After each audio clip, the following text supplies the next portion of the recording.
Hi అండి. 'దరి చేరవే సఖియా' part 5. Dev నుంచి అలాంటి క్వశ్చన్ ఎక్స్‌పెక్ట్ చేయలేని అర్జున్ తడబడి దేవ్ వైపు చూస్తాడు. ఎప్పుడూ లేనిది నువ్వు నాకు ఫోన్ చేసి "అన్నయ్య నీ ఒడిలో పడుకోవాలని ఉంది" అనగానే నాకేదో అనుమానం వచ్చిందిరా. నువ్వేదో విషయంలో బాధపడుతున్నావని. నీతో నేను మాట్లాడకపోవచ్చు. నీతో నేను చనువుగా ఉండకపోవచ్చు. కానీ నీ మనసు తెలుసుకోలేనంత చిన్నవాడినైతే కాదు. ఎందుకంటే రక్త సంబంధం. మనుషులు దూరంగా ఉన్నా మనసులు మాత్రం దగ్గరగా ఉంటాయిరా. చెప్పు, నేను బాధపడుతున్నానని ఎలా అనుకుంటున్నావురా నువ్వు? చిన్నగా నవ్వి, తెలుసు. చెప్పు అర్జున్, ఏమైంది? నా దగ్గర ఏమీ దాచట్లేదు కదా. నిజం చెప్పరా. నాకు నిజంగానే ఎటువంటి బాధ లేదన్నయ్య. అభినవ్ అన్నయ్య కాల్ చేశాడు మెర్సీ చనిపోయిందని. నువ్వు బాధపడుతున్నావని. అందుకే నేను నీ కోసం వచ్చాను. అమ్మ నాన్న ఎలానో నీతో సరిగ్గా మాట్లాడరు. కనీసం నీ దగ్గరైనా నేను ఉండాలని వచ్చేసాను అన్నయ్య. అర్జున్ మాటల్లో ఏదో తెలియని బాధ. అతని కళ్ళల్లో నీళ్లు ఇట్టే పసిగడేశాడు దేవు. అంతేనా? ఇంకేమీ లేదా? ఇంకేమీ లేదన్నయ్య. మరి ఎందుకు కంటతడి నీ కంట్లో కంటి కొసలనా? ఎందుకు ఆపుకుంటున్నావు? అని అన్నాడు. అర్జున్ గట్టిగా హగ్ చేసుకుని, నీ ఒడిలో పడుకుంటానన్నయ్య ప్లీజ్. నిజంగా నేను బాధపడటం లేదు. నేను బానే ఉన్నాను. ఒడిలో తమ్ముడు వెన్ను నిమురుతూ ఆలోచిస్తున్నాడు దేవ్. ఏమైంది వీడికి? లండన్ నుంచి ఉన్నపళంగా రావటం. ఏదో జరిగింది. అదేంటో తెలుసుకోవాలి. ఎప్పుడూ లేనిది ఏడుస్తున్నాడు. నీ ఒడిలో పడుకుంటాను అన్నయ్య అంటున్నాడు. లోపలికి పదరా, పడుకుందాం. అర్జున్ని తన ఒడిలో పడుకోబెట్టుకుని జోకొడుతున్నాడు దేవ్. కానీ అర్జున్ మనసు మాత్రం చాలా దూరం ఆలోచిస్తుంది.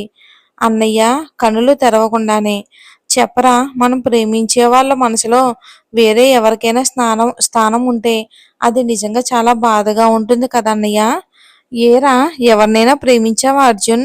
ఆహా, లేదన్నయ్య. నేను మామూలుగానే అడిగాను. ఎందుకో తెలీదు, అడగాలనిపించి అడిగాను. అర్జున్ తల నిమురుతూ, అవునరా, చాలా బాధగానే ఉంటుంది. ముందు నువ్వు పడుకోరా అంటూ తల నిమురుతాడు దేవ్. ఎవరిని ప్రేమించాడు వీడు? డీటెయిల్స్ తెలుసుకోవాలి. ఇంతలో కాల్ రావడంతో లిఫ్ట్ చేస్తాడు. దేవ్, నీకు నేను కొన్ని ఫొటోస్ పంపించాను. మెర్సీ చంపిన వాడి ఫ్యామిలీ ఫొటోస్. ఒకసారి చూడు. సరేరా, చూస్తాను. నువ్వు ఒకసారి మార్నింగ్ ఫామ్ హౌస్కి రా, నీతో మాట్లాడాలి. సరే, వస్తానని కాల్ కట్ చేశాడు. అభినయ్ పంపించిన ఫోటోలు చూశాడు. ఆ ఫోటోలు మెర్సీని చంపిన వాడి ఫ్యామిలీ. ఆ ఫ్యామిలీ ఫోటో లాస్ట్లో ఉన్న ఫోటో చూడగానే దేవ్ ఒక్కసారిగా షాక్ అవుతాడు. చూసింది నిజమా కాదా అన్నట్టుగా అలానే చూస్తూ ఉండిపోతాడు. మనసంతా భారంగా అయిపోతుంది దేవ్కి. ఏమైంది ఆరాధ్య? ఎందుకు ఏడుస్తున్నావు నువ్వు? నైట్ నుంచి అలా ఉన్నావు. ఏమీ లేదే సంధ్య. అను, మౌని ఎక్కడా కనిపించడం లేదు. ఇద్దరు ఇంకా లేవలేదు, పడుకున్నారు. ఇప్పుడు చెప్పు, ఎందుకు డల్గా ఉన్నావు? అమ్మ గురించా? కాదు కాదు సంధ్య, దేవ్ గురించి. తెలియకుండానే నా మనసు అతనికి దగ్గర అయిపోతుంటే భయం వేస్తుంది. ఆరాధ్య, నీ మనసు అతనికి దగ్గర అవుతుందంటే నిజంగా నీ మనసు అతన్ని కోరుకుంటుందనే కదా. ఇంకెందుకు బాధపడుతున్నావు? ఇప్పటి వరకు నువ్వు బాధపడిన బాధలు చాలు. కనీసం ఇప్పుడైనా నువ్వు సంతోషంగా ఉండు. అన్నీ తెలుసు కూడా నువ్వు ఇలా మాట్లాడుతున్నావేంటి సంధ్య? అవును, అన్నీ తెలిసే మాట్లాడుతున్నాను. అతను నిన్ను ఎత్తుకున్నప్పుడు నువ్వెంత సంతోషంగా ఉన్నావో నేను చూశాను. అలానే అంతలోనే బాధపడ్డావు. నువ్వెందుకు బాధపడ్డావో కూడా నాకు తెలుసు. ఒకటి చెప్పు, ఒక అబ్బాయి టచ్ చేస్తేనే వాడి చెంప పగలగొట్టే నువ్వు అతను ఎత్తుకుంటే ఎందుకు హ్యాపీగా ఫీల్ అయ్యావు? తెలీదే, కానీ నా మనసు ఏం ఆలోచిస్తుందో కూడా నాకు అర్థం కావటం లేదు. నేను మాత్రం దేవుసారికి దూరంగా ఉండాలి. లేదంటే నిజంగా నన్ను నేను క్షమించుకోలేను. పిచ్చిదానిలా మాట్లాడకు రాదా. ఎవడో ముక్కు మొఖం తెలియని వాడి కోసం నువ్వు నీ జీవితాన్ని నాశనం చేసుకుంటావా? ఎందుకిలా పిచ్చిగా ఆలోచిస్తున్నావు? చూడు, నాకు అనిపిస్తుంది నువ్వు దేవి దగ్గర సంతోషంగా ఉంటావని. ఇప్పుడైనా కనీసం నువ్వు నవ్వుతూ బ్రతకవే. ప్లీజ్ సంధ్య, నా మైండ్ని మార్చాలని చూడొద్దు. నువ్వు సంతోషంగా ఉండటమే నాకు కావాలి. దేవి విషయంలో మాత్రం నేను ఇలానే మాట్లాడతాను. నేను అమ్మ దగ్గరికి వెళ్తాను. నీ కాలు బాలేదు కదా. నువ్వు ఆఫీస్కు రాకు, నేను చూసుకుంటాను. నువ్వు రెస్ట్ తీసుకో. టిఫిన్ హాట్ బాక్స్లో పెట్టాను. ఆ 2 కోతులు లేవగానే తొందరగా ఆఫీస్కి రమ్మని చెప్పు. సరేనా? నువ్వు వాళ్ళతోని కలిసి వెళ్ళొచ్చు కదా! మనిషివి మాత్రమే ఇక్కడున్నావు. మనసు మాత్రం ఎక్కడో ఉంది. చెప్పాను కదే! అమ్మ దగ్గరకు నువ్వు వెళ్ళావు కానీ నీ మీద దాడి జరిగింది. నైట్ జరిగిందంతా నువ్వు చెప్పగానే నాకు అర్థమయ్యింది. ఇదంతా ఖచ్చితంగా దాని పనే అయ్యుంటుందని. నేను అమ్మ దగ్గరికి వెళ్ళి కాసేపు కూర్చుని అటు నుంచి అటే ఆఫీస్‌కి వెళ్తాను. నువ్వు జాగ్రత్త. ఏమైందిరా? పొద్దు పొద్దున్నే ఫార్మ్ హౌస్‌కి రమ్మన్నావు? అసలు నువ్వు పంపించిన ఫోటోసు నిజంగా నాకు నమ్మకం కలగటం లేదు. అవును. ముందు నేను కూడా షాకయ్యానురా. సంతోష్‌ని గుచ్చి గుచ్చి అడిగాను. నిజమే అని వాడే చెప్పాడు. అందుకే నీకు సెండ్ చేశాను. జరిగిందేదో జరిగిపోయింది కానీ అర్జున్‌కి ఎందుకురా నేను బాధపడుతున్నానని కాల్ చేసి చెప్పావు? కానీ వాడు ఏదో విషయంలో బాధపడుతున్నాడురా. ఏంటి అని అడిగితే చెప్పడం లేదు. అవునురా, ఎప్పుడూ లేనిది వాడు అలా మాట్లాడుతూ ఉంటే నాకేదోలా ఉంది. అందుకే నిన్ను పిలిచాను. అర్థమయిందిరా, నేను చూసుకుంటాను. ముందు నువ్వు నార్మల్‌గా ఉండు. అది సరే, ఇంతకీ మా చెల్లికి ఎలా ఉంది? నైట్ ఎవరు దాడి చేశారు? అదేరా అర్థం కావటం లేదు. ఫ్యామిలీ గురించి అడిగినా అస్సలు చెప్పడం లేదు. తన గురించి నేను తెలుసుకుంటాను. నువ్వు నేను తమ్ముడు ఫ్రెండ్స్ దగ్గరికి వెళ్ళాలి. వెళ్దాం. అది సరే, అమ్మా నాన్నతో మాట్లాడవేరా? వాళ్ళు మాట్లాడకపోతే కనీసం నువ్వైనా మాట్లాడొచ్చు కదరా దేవ్. ఆ రోజు నేను లేనందున అమ్మా నాన్న నా వల్ల చాలా మాటలు పడ్డారు. ఒక రకంగా చెప్పాలి అంటే అమ్మ చాలా బాధపడింది. నేను ఎలా మాట్లాడాలనే ఉంది. కానీ ఏం చెయ్యను, మొఖం చెల్లటం లేదు. అమ్మ నాన్న దగ్గర మొఖం చెల్లకపోవటం ఏంట్రా? ఒకసారి మాట్లాడి చూడు దేవ్. తప్పకుండా నీతో మాట్లాడతారు. చూస్తాన్రా. సరే పద వెళ్దాం. బయట చిన్న పని ఉంది. అది చూసుకుని వెళ్దాం. పని వాళ్ళందరికీ అలుపు లేకుండా పని చెప్పడంలో మునిగింది అరుంధతి. అరుంధతి ఎవరో కాదు, ఆరాధ్య వాళ్ళమ్మ. నుదుటిన పెద్ద బొట్టు, చేతికి నిండైన గాజులు, కప్పు నిండా పూలతో, ఒంటి నిండా నగలతో, అందమైన పట్టు చీరలో దగదగ మెరిసిపోతుంది అరుంధతి. రే, ఎంతసేపురా పూల తోరణాలు? తొందరగా కట్టండి.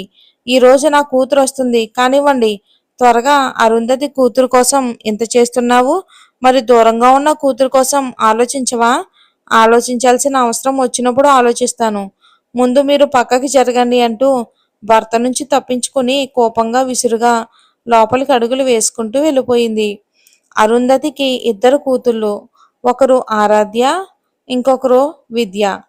ఇక అరుంధతి ప్రవర్తన తనకు అలవాటు కావటంతో అరుణ్ కామ్గా సోఫాలో కూర్చున్నాడు. పాత జ్ఞాపకాలను ఒక్కొక్కటిగా తలుచుకుంటూ తనలో తానే కాసేపు మదన పడి బయటికి వచ్చాడు. ఆ ఇంట్లోని మేడపైన ఇద్దరి సంభాషణ ఇలా జరుగుతుంది. ఎక్కడుందో తెలిసిందా ఆరాధ్య? లేదు, తెలియటం లేదు. అంతా వెతికానక్క. ఎక్కడ కూడా తన జాడ కనిపించడం లేదు. తన గురించి నేను వెతకని చోటంటూ లేదు. ఎంత డబ్బు కావాలంటే అంత డబ్బు ఇస్తాను. ఆరాధ్య ఎక్కడ ఉన్నా సరే ఇంటికి రావాలి. ఈ అందమైన కోటకి యువరాణి తను. నువ్వేం చేస్తావో నాకు తెలీదు. ఎంతమంది మనుషుల్ని పెడతావో పెట్టు, కానీ ఆరాధ్య మాత్రం పెళ్లి టైంకి ఖచ్చితంగా వచ్చి తీరాలి. మీరు చెప్పినట్లే చేస్తానక్క. నిజంగా ఒంటరిగా ఏం చేస్తుందో ఏంటో. కనీసం ఫోన్ చేద్దామన్నా ఫోన్ కూడా కలవడం లేదు తనకి. ఆ మన ప్రయత్నం మనం చేద్దాం. నాకు నమ్మకం ఉంది, తప్పకుండా దొరుకుతుంది. రేయ్ పద, వచ్చేసింది అరుణ్ గడి గారాల పట్టి. పద కిందకి. వైట్ చుడీదార్లో చాలా అందంగా ఉంది అరుణ్ కూతురు విద్యాంజలి. చాలా నెమ్మదస్తురాలు అనుకుంటారు చూసేవాళ్ళు. అమ్మడు అల్లల్లో తనకు తానే సాటి. ఎలా ఉన్నావు నాన్నా? బాగున్నానమ్మా. పద లోపలికి. ఎలా ఉన్నావమ్మా? కూతుర్ని చూసిన అరుంధతి చాలా సంతోషంగా తనని హగ్ చేసుకుని, బాగున్నాను తల్లి, పద లోపలికి వెళ్దాం అని అంది. అమ్మ నాన్నని పలకరించిన విద్య చూపు మాత్రం తన అక్క కోసం వెతకడం కొనసాగింది. చుట్టూ చూసింది. ఎక్కడ తన జాడ కనిపించకపోయేసరికి అమ్మా ఆరాధ్య ఎక్కడా? అప్పటి వరకు సంతోషంగా ఉన్న అరుంధతి మౌనంగా విద్య చేతిని పట్టుకుని, పద ముందు ఫ్రెష్ అవ్వు, తర్వాత అన్ని విషయాలు మాట్లాడుకుందాం. ఏమైంది తర్వాత మాట్లాడుకుందాం అంటుంది?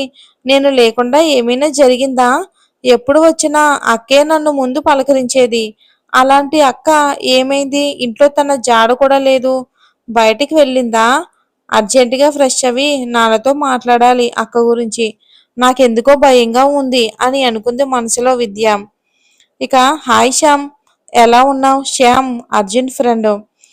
బాగున్నాను అన్నయ్య, రండి లోపలికి. అమ్మా, కాఫీ తీసుకురా అని చెప్పాడు శ్యామ్. ఇప్పుడు ఏమీ వద్దు శ్యామ్, నీతో కొంచెం సేపు మాట్లాడదామని. చెప్పన్నయ్య. అర్జున్ నువ్వు బాగా క్లోజ్ ఫ్రెండ్స్ కదా, వాడు ఇంటికి వచ్చిన దగ్గర నుండి డల్లగా ఉంటున్నాడు. ఏం జరిగిందో కూడా చెప్పడం లేదు. నీకేమైనా చెప్పాడా? అది అన్నయ్య, వాడు ఒక అమ్మాయిని ప్రేమించాడు. ఏంటి? అర్జున్ లవ్ చేయటమా? ముందు నేను షాక్ అయ్యాను అన్నయ్య వాడి విషయం చెప్పగానే. నువ్వు కూడా షాక్ అయ్యావా? ఎవరు అమ్మాయి? ప్రేమించాడు సరే, మరి ఎందుకురా బాధపడుతున్నాడు? ప్రేమించడం ఏమీ తప్పు కాదు కదరా. సమస్య అది కాదు అన్నయ్య. ఆ అమ్మాయి వేరే అబ్బాయిని ప్రేమిస్తుంది. కాకపోతే ఈ విషయం వాడికి లేటుగా తెలిసింది. అవునా? ఇంతకీ ఆ అమ్మాయి ఎవరు? ఎక్కడ ఉంటుంది? తన డీటెయిల్స్ నాకు కావాలి. ఎందుకన్నయ్య? ఆ అమ్మాయిని నా తమ్ముడికి ఇచ్చి పెళ్లి చేస్తాను కాబట్టి.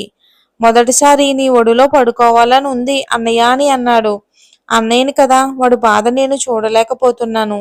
ఆ అమ్మాయి వేరే అబ్బాయిని ప్రేమిస్తుంది కదా అన్నయ్య. మరి ఆ అమ్మాయి కూడా బాధపడుతుంది కదా. అవును, బాధపడుతుంది కదా అంటూ చిన్న స్మైల్ ఇచ్చి, నాకు నమ్మకం ఉంది, నాకేదో ఒక దారి దొరుకుతుంది.